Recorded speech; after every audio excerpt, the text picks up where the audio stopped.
If you don't know the law, have some coordination with the not ನೀವು ಅಂದ್ರೆ ನಿಮ್ಮ ತನಿಖಾಧಿಕಾರಿ. I think he needs to be tutored with what is the latest law, and he is in a mortal hurry wielding his power without knowing the law. Soujanya ಕೊಲೆ ಕುರಿತ video ಪ್ರಕರಣದಲ್ಲಿ ಪೊಲೀಸರಿಗೆ ಜಾಡಿಸಿದ high court. ಸ್ವಯಂ ಪ್ರೇರಿತ ದೂರು ದಾಖಲಿಸಿದ ಪೊಲೀಸರಿಗೆ ಹೈಕೋರ್ಟ್ನಲ್ಲಿ ನ್ಯಾಯಾಧೀಶ ನಾಗಪ್ರಸನ್ನ ಅವರಿಂದ ಫುಲ್ ಕ್ಲಾಸ್. ಯಾಕಿಷ್ಟೊಂದು ಆತರ, ನಿಮ್ಮ ಮೇಲೆ ಯಾರ ಒತ್ತಡ ಇದೆ ಅಂತ ಕೇಳಿದ ನ್ಯಾಯಮೂರ್ತಿಗಳು. Where is it done? And here what is the mortal hurry? Because the YouTuber has projected somebody who is influential. What else can it be? High court ಆದೇಶ, ಸರ್ಕಾರದ ಸುತ್ತೋಲೆ ಎರಡನ್ನೂ ಉಲ್ಲಂಘಿಸಿದ ಪೊಲೀಸರಿಗೆ ತೀವ್ರ ತರಾಟೆ. 2012ರ ಸೌಜನ್ಯ ಕೊಲೆ ಪ್ರಕರಣದ ಕುರಿತು ವಿಡಿಯೋ ಮಾಡಿದ ಬಳಿಕ ಯೂಟ್ಯೂಬರ್ ಸಮೀರ್ ವಿರುದ್ಧ ಧಾರ್ಮಿಕ ಭಾವನೆಗಳಿಗೆ ಧಕ್ಕೆ ತಂದಿದ್ದಾರೆ ಅನ್ನೋ ಆರೋಪದಡಿ ಬಳ್ಳಾರಿಯ ಕೌಲ್ ಬಜಾರ್ ಠಾಣೆ ಪೊಲೀಸರು ಸ್ವಯಂ ಪ್ರೇರಿತ ದೂರನ್ನ ದಾಖಲಿಸಿದ್ರು. ಆದರೆ ಎಫ್ಐಆರ್ ಪ್ರತಿ ನೀಡದೆ ವಿಚಾರಣೆಗೆ ಹಾಜರಾಗುವಂತೆ ನೋಟಿಸ್ ಜಾರಿಗೊಳಿಸಿರುವುದನ್ನ ಹೈಕೋರ್ಟ್ ಪ್ರಶ್ನಿಸಿ ನೋಟಿಸ್ಗೆ ತಡೆ ನೀಡಿದೆ. ಅಷ್ಟೇ ಅಲ್ಲ, ನಿಯಮಗಳನ್ನ ಪೊಲೀಸರು ಪಾಲಿಸದೇ ಇದ್ದಿದ್ದು ಕೂಡ ಹೈಕೋರ್ಟ್ ಕೆಂಗಣಿಗೆ ಗುರಿಯಾಗಿದೆ. 2012ರ ಸೌಜನ್ಯ ಕೊಲೆಗೆ ಸಂಬಂಧಪಟ್ಟಂತೆ ಯೂಟ್ಯೂಬ್ನಲ್ಲಿ ವಿಡಿಯೋ ಮಾಡಿದ ಬಳಿಕ ಧಾರ್ಮಿಕ ಭಾವನೆಗಳಿಗೆ ಧಕ್ಕೆ ಮಾಡಿದ ಆರೋಪದಲ್ಲಿ ವಿಚಾರಣೆಗೆ ಹಾಜರಾಗುವಂತೆ ಯೂಟ್ಯೂಬರ್ ಸಮೀರ್ಗೆ ಜಾರಿ ಮಾಡಿದ ನೋಟಿಸ್ಗೆ ಹೈಕೋರ್ಟ್ ಗುರುವಾರ ತಡೆ ನೀಡಿದೆ. ಎಫ್ಐಆರ್ ನೀಡದೆ ವಿಚಾರಣೆಗೆ ಹಾಜರಾಗುವಂತೆ ಜಾರಿ ಮಾಡಿದ ನೋಟಿಸ್ ಪ್ರಶ್ನಿಸಿ ಸಮೀರ್ ಸಲ್ಲಿಸಿದ್ದ ಅರ್ಜಿ ವಿಚಾರಣೆ ನಡೆಸಿದ ನ್ಯಾಯಮೂರ್ತಿ ಎಂ ನಾಗಪ್ರಸನ್ನ ಅವರಿದ್ದ ನ್ಯಾಯಪೀಠ ಈ ಆದೇಶ ನೀಡಿ ವಿಚಾರಣೆಯನ್ನ ಮುಂದಿನ ಬುಧವಾರಕ್ಕೆ ಮುಂದೂಡಿದೆ. ವಿಚಾರಣೆ ವೇಳೆ ಇಡೀ ವಿಡಿಯೋದಲ್ಲಿ ಯಾವುದೇ ಧರ್ಮದ ಧಾರ್ಮಿಕ ಭಾವನೆಗಳಿಗೆ ಧಕ್ಕೆಯಾಗುವಂತೆ ಮಾತುಗಳನ್ನು ಆಡಿಲ್ಲ. ಆದರೂ ಎಫ್ಐಆರ್ ಪ್ರತಿ ಇಲ್ಲದೆ ಕಚೇರಿಗೆ ಬಂದು ವಿಚಾರಣೆಗೆ ಹಾಜರಾಗುವಂತೆ ಸೂಚನೆ ನೀಡಿದ್ದಾರೆ ಅಂತ ಪೀಠಕ್ಕೆ ಅರ್ಜಿದಾರ ಸಮೀರ್ ಪರ ವಕೀಲರು ವಿವರಿಸಿದರು. which essentially makes a comment, let amount a critical comment on any religion. ವಿಚಾರಣೆಗೆ ಹಾಜರಾಗುವಂತೆ ನೋಟಿಸ್ ಜೊತೆಗೆ ಎಫ್ಐಆರ್ ಇರಬೇಕು ಅಂತ ಹೈಕೋರ್ಟ್ ಹಲವು ಪ್ರಕರಣಗಳಲ್ಲಿ ಆದೇಶಿಸಿದೆ. ಈ ಸಂಬಂಧ ಸರ್ಕಾರದಿಂದ ಸುತ್ತೋಲೆ ಕೂಡ ಹೊರಡಿಸಲಾಗಿದೆ.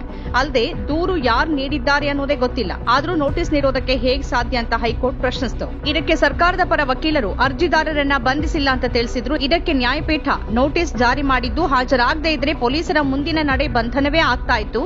ನಿಯಮಗಳ ಪ್ರಕಾರ ನೋಟಿಸ್ ಜಾರಿ ಮಾಡಿದ್ದಲ್ಲಿ ಹಾಜರಾಗೋಕೆ ಅವಕಾಶ ನೀಡಲಾಗುವುದಿಲ್ಲ ಅಂತ ಪೀಠ ಹೇಳಿದೆ. ಇದು ಧರ್ಮಸ್ಥಳದ ಪ್ರಕರಣನ ಅಂತ ಕೇಳಿದ ನ್ಯಾಯಪೀಠ ನೋಟಿಸ್ನೊಂದಿಗೆ ನೀಡಿದ ಎಫ್ಐಆರ್ ಎಲ್ಲಿದೆ? ಇದೇ ನ್ಯಾಯಪೀಠದ ಆದೇಶವನ್ನ ಉಲ್ಲೇಖಿಸಿ ರಾಜ್ಯ ಸರ್ಕಾರ ಹೊರಡಿಸಿರುವ ಸುತ್ತೋಲೆಯನ್ನ ನೀವು ನೋಡಿಲ್ವಾ? ಸುತ್ತೋಲೆಗೆ ವಿರುದ್ಧವಾಗಿ ತನಿಖಾಧಿಕಾರಿ ಹೇಗೆ ನಡೆದುಕೊಳ್ತಾರೆ? ಬಿಎನ್ಎಸ್ ಕಾಯ್ದೆಯಡಿ ಯಾರನ್ನಾದ್ರೂ ವಿಚಾರಣೆಗೆ ಹಾಜರಾಗುವಂತೆ ಸೂಚಿಸಿದ್ರೆ ಎಫ್ಐಆರ್ ಅನ್ನ ಅದರ ಜೊತೆಗೆ ಲಗತ್ತಿಸಬೇಕಲ್ವಾ ಅಂತ ಪೊಲೀಸರಿಗೆ ಖಡಕ್ ಆಗಿ ಪ್ರಶ್ನಿಸಿದೆ ನ್ಯಾಯಪೀಠ.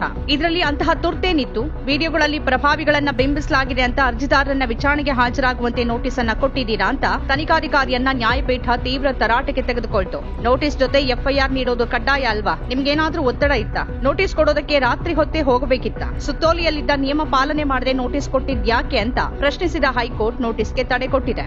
ಬಂಧನ ದೂರದ ವಿಷಯ, ಅರ್ಜಿದಾರ ಪೊಲೀಸರು ಸರಿಯಾದ ನೋಟಿಸ್ ನೀಡೋವರೆಗೆ ಪೊಲೀಸರ ಮುಂದೆ ಹಾಜರಾಗುವ ಅಗತ್ಯನೂ ಇಲ್ಲ ಅಂತ ಹೈಕೋರ್ಟ್ ಹೇಳಿದೆ. ಪ್ರಕರಣದ ಅರ್ಜಿದಾರ ಸಮೀರ್ ತಮ್ಮ ಚಾನೆಲ್ ದೂತ ಸಮೀರ್ ಎಂಡಿಯಲ್ಲಿ ಸೌಜನ್ಯ ಸಾಮೂಹಿಕ ಅತ್ಯಾಚಾರ ಹಾಗೂ ಕೊಲೆ ಪ್ರಕರಣದ ಕುರಿತು ವಿವರವಾದ ವಿಡಿಯೋ ಮಾಡಿದ್ರು. ಈ ಸಂಬಂಧ ಬಳ್ಳಾರಿ ಜಿಲ್ಲೆಯ ಕೌಲ್ ಬಜಾರ್ ಠಾಣೆಯ ಪೊಲೀಸರು ಸ್ವಯಂ ಪ್ರೇರಿತ ದೂರನ್ನ ದಾಖಲಿಸಿಕೊಂಡಿದ್ರು. ಧಾರ್ಮಿಕ ಭಾವನೆ ಹೊಂದಿರುವ ಸಾರ್ವಜನಿಕರ ಧಾರ್ಮಿಕ ಭಾವನೆಗೆ ಧಕ್ಕೆಯಾಗುವ ರೀತಿ ವಿಡಿಯೋ ಮಾಡಲಾಗಿದೆ ಅಂತ ಎಫ್ಐಆರ್ನಲ್ಲಿ ಉಲ್ಲೇಖಿಸಲಾಗಿದೆ. ಅಲ್ಲದೆ ಬುಧವಾರ ಸಮೀರ್ ಕಚೇರಿಗೆ ಭೇಟಿ ನೀಡಿದ್ದ ಪೊಲೀಸರು ಗುರುವಾರ ವಿಚಾರಣೆಗೆ ಹಾಜರಾಗಬೇಕು ಅಂತ ಸೂಚನೆ ನೀಡಿದ್ರು. ಇದನ್ನ ಪ್ರಶ್ನಿಸಿ ಸಮೀರ್ ಹೈಕೋರ್ಟ್ ಮೆಟ್ಟಿಲೇರಿದ್ರು. ಇದು ಹೈಕೋರ್ಟ್ ವಿಷಯವಾದ್ರೆ ಪೊಲೀಸರ ಆತುರದ ಕ್ರಮ ಜನರ ನಡುವೆನೂ ವ್ಯಾಪಕ ಆಕ್ರೋಶಕ್ಕೆ ಕಾರಣವಾಗಿದೆ. ಬಳ್ಳಾರಿಯ ಕೌಲ್ ಬಜಾರ್ ಪೊಲೀಸ್ ಠಾಣೆಯ ಪೊಲೀಸರು ದೂತ ಯೂಟ್ಯೂಬ್ ಚಾನೆಲ್ನ ಸಮೀರ್ ವಿರುದ್ಧ ದಾಖಲಿಸಿರುವ ಎಫ್ಐಆರ್ ಪ್ರತಿಯಲ್ಲಿ ಅಕ್ಷರ ತಪ್ಪುಗಳೇ ತುಂಬಿದ್ದು ವ್ಯಾಪಕ ಟ್ರೋಲ್ಗೆ ತುತ್ತಾಗಿದೆ. ಬಳ್ಳಾರಿಯ ಕೌಲ್ ಬಜಾರ್ ಠಾಣೆಯ ಪೊಲೀಸ್ ಸಬ್ ಇನ್ಸ್ಪೆಕ್ಟರ್ ನಿಂಗಪ್ಪನವರು ನೀಡಿದ ಸ್ವಯಂ ಪ್ರೇರಿತ ದೂರಿನ ಅನ್ವಯ ಯೂಟ್ಯೂಬರ್ ಸಮೀರ್ ವಿರುದ್ಧ ಎಫ್ಐಆರ್ ದಾಖಲಾಗಿದೆ. ಎಫ್ಐಆರ್ ಪ್ರತಿಯಲ್ಲಿನ ದೂರಿನ ಸಾರಾಂಶದಲ್ಲಿ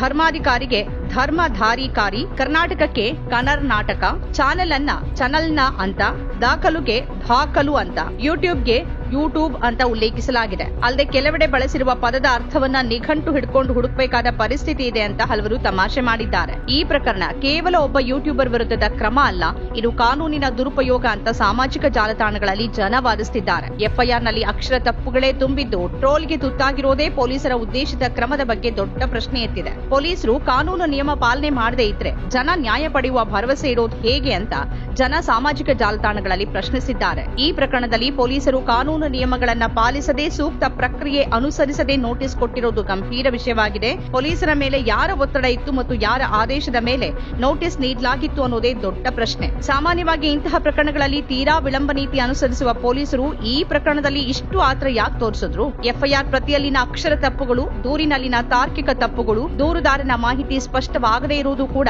ಜನರ ಆಕ್ರೋಶಕ್ಕೆ ಕಾರಣ ಆಗಿದೆ. ಹೀಗೆ ತಪ್ಪಾಗಿ ಎಫ್ಐಆರ್ ದಾಖಲಿಸುವಂತಹ ತುರ್ತಾದ್ರೂ ಏನಿತ್ತು?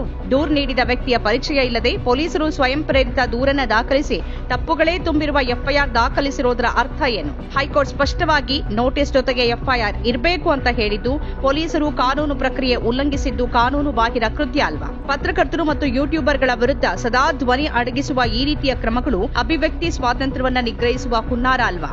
ನಮ್ಮ ಕಾರ್ಯಕ್ರಮಗಳನ್ನ ನೀವು ನೋಡ್ತಾ ಇದ್ರೆ ನಮ್ಮ ಚಾನೆಲ್ ಅನ್ನ ಸಬ್ಸ್ಕ್ರೈಬ್ ಮಾಡಿ, ಪಕ್ಕದ ಬೆಲ್ ಐಕಾನ್ ಒತ್ತಿ ನಮ್ಮನ್ನ ಬೆಂಬಲಿಸಿ. ಹಾಗೆ ನಮ್ಮ ಕಾರ್ಯಕ್ರಮಗಳನ್ನ ಲೈಕ್ ಮಾಡಿ, ಕಮೆಂಟ್ ಮಾಡಿ, ಅದನ್ನ ಬೇರೆಯವರಿಗೂ ವಾಟ್ಸ್ಆಪ್ ಮೂಲಕ ಶೇರ್ ಮಾಡಿ. ನೀವು ಹೀಗೆ ಮಾಡಿದಾಗ ನಮ್ಮ ಚಾನೆಲ್ ಮತ್ತಷ್ಟು ಜನರಿಗೆ ತಲುಪಲು ನೀವು ನಮ್ಮೊಂದಿಗೆ ಸಹಕರಿಸಿದ ಹಾಗಾಗುತ್ತೆ. ಇದು ನೀವು ಯಾವುದೇ ಖರ್ಚಿಲ್ಲದೆ ಕೆಲವೇ ಸೆಕೆಂಡುಗಳಲ್ಲಿ ನೀಡಬಹುದಾದ ಸಹಕಾರ. ಧನ್ಯವಾದಗಳು.